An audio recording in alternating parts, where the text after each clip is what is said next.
May dalawa akong batang nakita sa lansangan. Ang isa ay kasama ang mga magulang.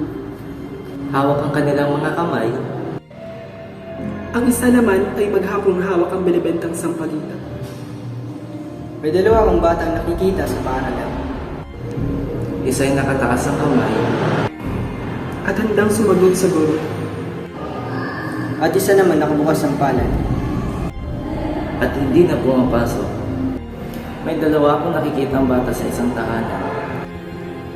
Isa'y gumagawa ng takdang aralin. At matutulog na maya-maya. At isa'y takdang handang maging ina at wala sa edad at inalok ng tanan. Asa na ba ang pag-asa ng bayan ngayon? Ang mga bata ay magiging pundasyon ng kinabukasan.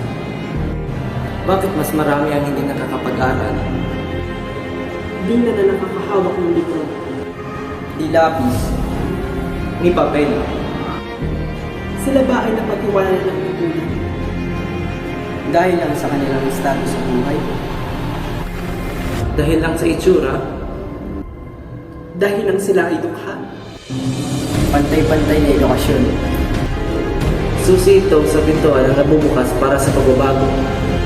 Sagot ito sa maraming problema. Na ating dinaranas sa ating lipunan. Bakit ba sila napapag-iwanan? Di nabibigyan ng pansin. Kulang pa ba sila sa pansin? Halos ubos na ang uling na ginagamit nila sa bansulan. Ang dahon na ginagamit nilang papel, Punit-punit na bag. Walang kapare sa tsinelas. sumisigaw ng mga puso. Edukasyon lang po, ma'am. Edukasyon lang po, sir. Oportunidad na makapag-aral.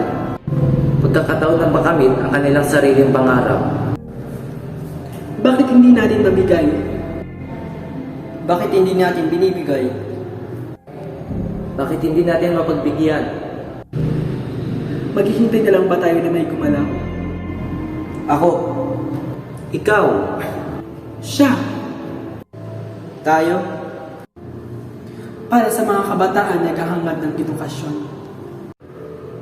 Gawa natin ang paraan.